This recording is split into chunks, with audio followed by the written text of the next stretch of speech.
70% of Republicans in Arizona think the election was stolen and fraudulent. Right. I feel like you understand that's crazy. Like,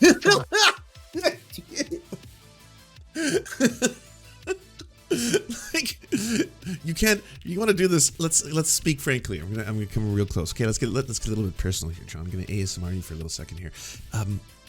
My constituents all believe one thing. They believe the conspiracy theory. I know it's not true because I've seen the evidence. I'm really at the forefront of this. I know, but I can't let them know that I know. That's scary to me.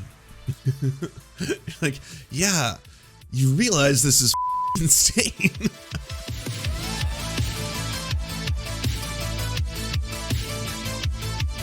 And the answer, of course, is sure.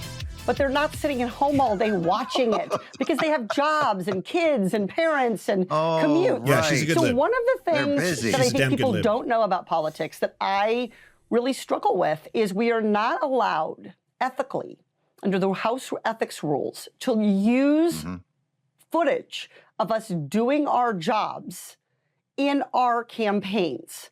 So I can't show viewers. Wait, what? Yes. So if I question a witness about inflation, if I push the CDC director and get us free testing, if I hold Jamie Dimon's feet to the fire about employee pay, just to name a few, I can't use those clips, that footage of me actually doing my job well to get elected. And of course, the only reason people should.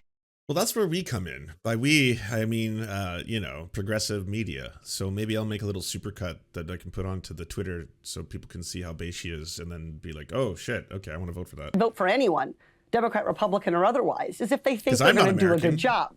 But I'm not allowed to show people me actually doing a good job. I'm not a part of the campaign. Instead, the commercials have to be filled with, footage of me walking through a happy meadow or whatever. So that is one of the real burdens we face is. Congresswoman, let me just see if I can get a handle on this. You're not allowed to show footage of yourself doing a job, but representatives in the House and senators are allowed to use insider information to trade stocks. Right. So that's why the House. That is allowed. The House Committee on Ethics is not a committee on morality. Let's just be clear. That's wild. Ethics, in this sense, are a set of rules that someone put together, often solving one problem at a time, not in a holistic, complete way, not updated to deal with kind of modern realities. So, my frustration is I want to earn people's votes because they think I'm fighting for them and they think I'm delivering for them. But I'm not allowed to show them that. But what would be the reasoning behind that? Has anybody ever asked what that might be? What would be the reason of not being allowed to use footage of yourself doing a job? I mean, I can use footage of it on our show for jokes. Yep. Why can't you use it for? That makes no sense. Persuasion. The argument, the reason we're given is that the Capitol building and the cameras on us are government resources, and we can't use taxpayer resources to get reelected. But even wait. You can't use taxpayer resources to get elected, and yet incumbent. But does that include what those things produce, as in the digital footage afterwards? See, in and of itself is probably the largest advantage that you could possibly have. So I think the argument that they would make is that if they let us use this footage, it would give us an even bigger incumbency advantage, which I understand. I actually, I beat an incumbent, so I get it. I actually think we have too many people sitting around Washington who have been there too long in both parties. Right. So I want to see challengers win, not my challenger, but other people's challengers sometimes. But I do think there is a kind of problem here, which is that, anybody can shoot a commercial that shows them looking like, I'll do the pose they make you do. Like this hero shot, right? But that hero shot doesn't put money in your pocket. It doesn't make for a fair economy. It doesn't get you health care when you need it. That's the work that we do and so I think part of it is, passing bills. You can talk about that. But I think it comes from this idea that the footage, that the speaking to the American public isn't part of our work. our work is just legislation. And I'm here to tell you it's both. Because when you talk to Americans straight about what's at stake, you build support for the legislation that we're trying to pass. As you that said, makes sense. So yeah, if you can, please help her out, because apparently it's much needed and it's getting kind of scary. All right, it's finally out. Welcome. Thank you, sir. We are talking about election integrity. Yes. And you have gone through great lengths to ensure election integrity in Arizona. What I have done is as the Attorney General, I always tell folks, the job of our office is to enforce the law as it is. And if people don't like the law, then you can change your representatives. And we historically in this country, we settle our differences through exercising our First Amendment rights to speak and our right to vote. And so it's a very sacred obligation, and we need to protect. But at the same time, John, people need to have confidence in the results. And so what we have seen over the last few election cycles is every time whoever wins, Democrat or Republican, there's sour grapes, and we now are in this cycle where every single election gets nastier and nastier, and whoever... Is that how he spells his name? I'm basing it off of the full interview with Mark Brnovich. It's spelled twice, Attorney General Mark Brnovich here too. Loses is claiming fraud more and more and more. I don't think there's any real comparison between Trump's efforts to overturn this election and anything I've ever seen before in the history of the United States, certainly in modern times. Yes, I think we all agree to that. We all know, and I will tell you this, I do think, look, I understand, and I'm a Republican, and I know you and I may disagree on issues, but I do think it's important how we talk about issues that matter. And I do think people have to have confidence in the process. And I thought it was important, John. We spent, as an office, the legislature funds us, they created this election integrity unit. So we had run this stuff to ground. And we went through it, and there was reports, all these people. So this is still very friendly. I think I know why they all agree to this, because it's been making them all look terrible, them being right-wingers who have had Jon Stewart on their show where he just absolutely destroys their worldview. It is because, like, I think they just like the comedic happy part. Like, they know he's a lib and he's a filthy lib, so they're like, I know you're one of the bad guys, but I kind of like you too because you're the funny man and you make me laugh sometimes. So I think we'll just have a friendly conversation. I mean, how bad could it be? You're a comedian at the end of the day. Allegations of dead people voting, said the former president was talking about it. And we looked into it. Right now, we have about, I think, almost 20 criminal cases related to the 2020 election. Out of 4 million votes. Yeah, no, I'm talking in facts, John. But the reality is there are millions of people, not only in Arizona, but people throughout this country that think the election is stolen. There's people that believe in angels, but that doesn't mean you launch an investigation that angels changed ballots. Like, a bit of a tautology. When you have a former president spreading rumors to his supporters. For instance, Trump can say 74,000 mail-in ballots received that were never mailed, magically appearing ballots. 168,000 fraudulent ballots printed on illegal paper. 36,000 ballots illegally cast by non-citizens. Now, the truth is, none of that was real. When it first came out, the Cyber Ninja said Joe Biden won Arizona. And then they got a lot of pushback, and then they started hedging and hawing. And then next thing you know, people were like, well, Brnovich needs to do something about it. Yeah, well, what about Dominion voting systems? What about Venezuela? Have we brought up that too? And then it was like a hot mess. But you've responded by doing things about it. You've said you're still investigating. We've run a lot of the stuff to ground. And when you get it to ground, will you come out and say, Donald J. Trump is wrong? The election in Arizona was fair, not stolen, and not fraudulent. Very, very easy. Can you get on the record right now, live on camera? I want to hear you say these words out loud. And I know you're probably going to now slither away because you're little weasels. There's going to be a little let me just tell you, okay?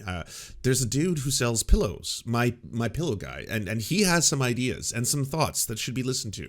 I've always been a straight shooter, and once all the facts and evidence are John, come on, man. I'm telling you. You have found no evidence that the election in Arizona was fraudulent or stolen from Donald Trump. Donald Trump lost Arizona, period. I've said that from the very beginning. There have been isolated...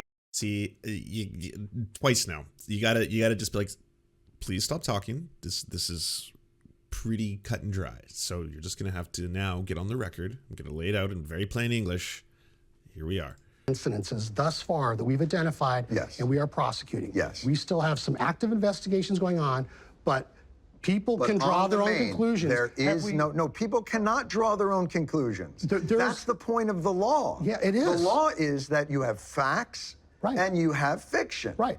The fact is the election in Arizona was well run, not fraudulent, and not stolen from Donald Trump, according to even your investigation. I have never said. Why that is it was so hard to just say yes to that? I guess because I've spent most of my career as a prosecutor, and we still have some ongoing cases. Let me So put it this in way. your mind, you should. So they're like 20 investigations. He's really hoping there's going to be one instance. Okay, so we found it. There was a guy who accidentally may have voted twice. So the whole election is fraudulent. Yeah. And all the other examples that Donald Trump gave, those all were not real. And again, this one example, the small little isolated example, doesn't actually change the outcome of the election at all. But we did catch this one guy. This one guy did a bad thing. Still feel like after all this, you're going to discover No. a concerted effort to steal the election from Donald Trump and that it was fraudulent. Is that what you're saying? No, that's not what I'm saying. So why can't you say the election in 2020 was not stolen or fraudulent? I will tell you this. As I said, This is blowing my mind. is it really? You can't say you're Oh, absolutely. Yeah, 100%. Like, you are just weaseling out of this every single time. It's like you get to that point. It's like, okay, so this is a very simple sentence, and it's also the truth. So whether or not you want to acknowledge it or do you want to buy into the lie, it just kind of seems like you want to have plausible deniability here. You know, you're kind of Glenn Greenwalding yourself into this specific corner. conclusion before you go through the entire process. And that's what, like I said, you and I are disagreeing because you think that somehow that makes me a weenie or that I'm entertaining conspiracy theories. John, if I thought there was widespread fraud, would I have certified the election or been part of that certification process? You seem like you're playing a little. They're petrified of Trump and the Republican voters. Oh, absolutely. Oh, no question. Yeah. I mean, MAGA and MAGA philosophy and politics is dominating the right now. And everyone else who's slightly principled and slightly not willing to follow Donald Trump into the fucking vestiges of Mount Doom is all just kind of like on their heels being like, I don't want to be a dino. Then they come after you just as bad as they come after the left. Little bit of a double game. A rhino, So, sorry. well, Rhino, not a dino. When it's convenient, you go to the partisan side and you say, for instance, as you did on Steve Bannon's show, we all know what happened. Yeah. And you intimated that we all know what happened, and I'm here to tell you, I'm not going to let it happen again. Oof, good job. Fucking, yeah, bring the receipts. Like, that's pretty shameful, doing that. Whether or not you believe it, because whether or not you're willing to actually stand behind your principles or your beliefs or even potentially get in trouble from your words, but you're definitely insinuating stuff that you know that audience is going to take and run with. The QAnoners, like, you can't sit there and be like, I only care about getting things 100% factually accurate. And by the way, I'm just now going to carry this giant thing of kerosene over to the QAnoners and get them all amped up right before Donald Trump announces that he's going to be running for president again. So what is it exactly that happened in Maricopa County that you're not going to let happen again that was fraudulent? What I said in relationship to the Steve Bannon show, there was a lot of folks complaining about everything going on, and we pointed out that there was up to 200,000 ballots didn't have a proper chain of custody. And that's why if you listen to the whole Steve Bannon thing, he said, well, that's evidence of fraud. And I said, no, it's people can draw their own conclusions. What you don't want is someone to be able to say, aha, But these ballots didn't have the chain of custody, therefore it's fraud. There are checks and balances within the Maricopa system that any gaps in chain of custody are also cross-checked through signatures and verification, and you know that. It's all bullshit. And you know it's all bullshit. I think. I guess two things can be real at once. One is that it's so sad that this has to come from a comedian. It's so sad that, again, the person who would come on after the puppet show that makes dick jokes and prank calls, it's really sad that that's the person who's actually willing to do the journalism. because actual journalists, while they're off chasing rainbow fentanyl or whatever the new thing that they're supposed to just distract everybody with. And so it's like, hey, we're going to talk about rainbow fentanyl attacking your children and potentially killing thousands of kids all day, every day. And then meanwhile, it's a comedian who's like, so you're lying, and you lied then and you're lying now. You're lying to our faces. So do you want to maybe correct the record on your lies, you big old liar? Because again, lies. That elections in this country are, in the main, run incredibly well. I think that's a fact. But the real threat to democracy in this country is you have election officials who've been threatened and harassed, who are quitting in large number, right?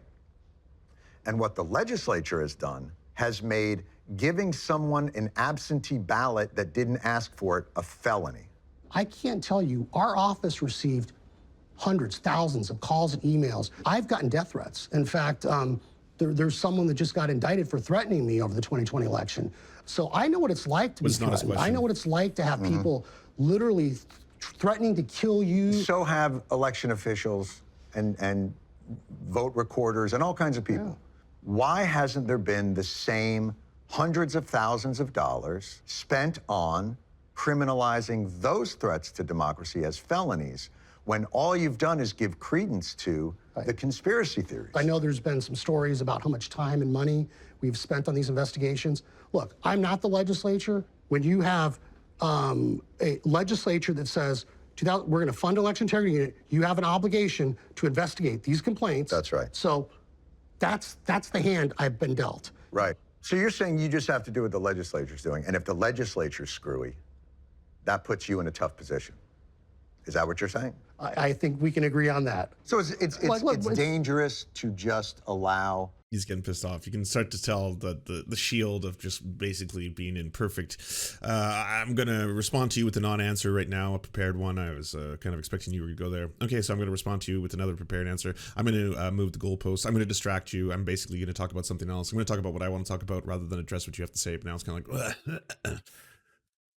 Ideological legislatures to kind of run roughshod, correct? There's supposed to be a separation of powers, yes. That's right. So why did you join with 12 other attorneys general on a brief to the Supreme Court to allow legislatures to override election laws in states? I maybe once again disagree with kind of the premise. Okay. I'm a big believer in federalism and, you know, Article 1, Section 10 of the Constitution. Okay. You know, the time...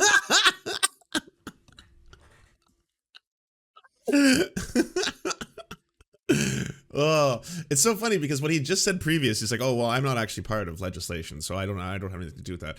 Okay, so funny you'd say that. So there was a moment when you actually impacted legislation because of your presence on this panel. What do you have to say about that? The Constitution, 1776.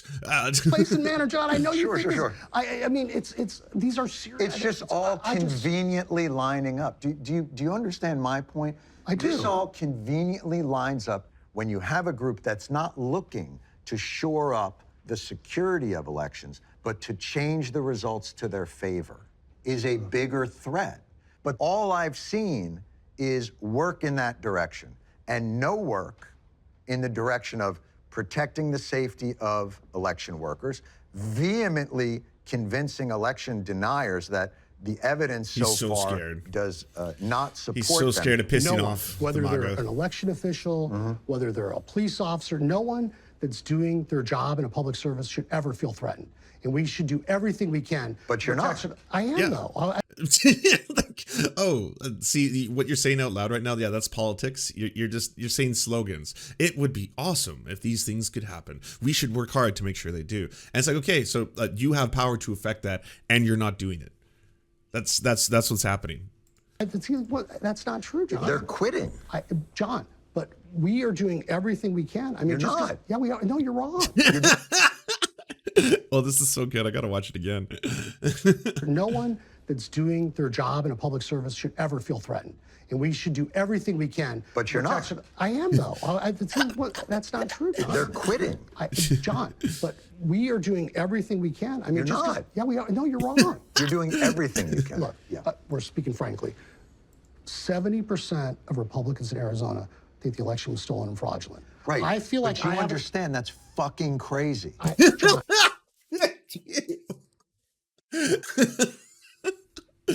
Like, you want to do this, let's speak frankly. I'm gonna come real close. Okay, let's get a little bit personal here, John. I'm gonna ASMR you for a little second here.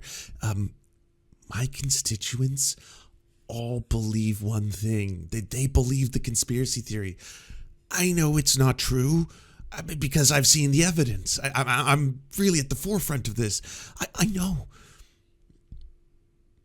But I can't let them know that I know. That's scary to me. Like, yeah, you realize this is fucking insane. I feel like that's why I Say have it's an fucking crazy. I have an Why don't you obligation. tell me that? The point Say it's fucking crazy. I want you on the record saying it's fucking good. I haven't got you on the record for anything. You have weaseled your way out of every single easy softball kind of. This one's easy, right? The 2020 election was not stolen. Yes or no? I feel like when we continue to run all that stuff to ground and demonstrate that it is, when it's not true, we come out very forcefully and say this is wrong, it's not true. Let's say this then. When you're ready to release the report, when will that be? Do you know? Sooner rather than later, I hope. Great. Will you go out and vehemently debunk all those issues as vehemently as needed? No. Absolutely. Thanks for coming back. The answer is no. Narrator voice, he did not. Bravo, John. Second hand Much shake. appreciated. All right. All right, I think that went well. That was fun. It's cool to really meet you. I'm actually kind of a fan. Yeah, I'm not really like on board with your politics, but I think you're funny. My kids show me clips about you all the time. Oi, wow, that was pretty intense. Do you enjoy the Serfs but prefer not to have to use your eyeballs? Many are saying this. Well, we've got the solution for you. It's the Serf Times in podcast form, available on most major podcasting networks now. If you enjoy it, please consider leaving a good review and feedback because it really helps the show out, apparently, and it's free, just like the podcast. To our gods, Xander Corvus and Peyton L. Juste, we shall spend many a generations building mighty cathedrals in your honor. To our monarch, Tom Spiker, we are but your oafish jesters, here to offer you a laugh at any opportunity. To our brave knights of the Round Table, Rachel K., Izzy Solidarity, Victoria Bell, Sebastian Demmel, Mark Harmon, Benji Arney, Scary Earth Human, Tony, DM Rivera, Resident Scarecrow, Sir Nickus, Cheryl Alvarez, Ruby Kelly, Brandon, Words Greenwood, Everything Important, Hegbert Celine, Matthew Scarborough, Stellar Vision, Ariane McCarthy, Doug Cady, Daniel Sutton, Jenna Tao, Dark Puppy, Quiet One 85, Anna Loves Riley, Omni, Riley and Anna, Poodlehawk, Multimondi, Trevbot EXE, Brian Ephraim, Anthropophojack, Catherine, Ramon Acosta, Incosin, Ralph Parler, Violent Orchard, Political Puppy, La Media Panza, Todd Buckingham, and Todd La Jeunesse. We salute our valiant heroes off to fight injustice everywhere.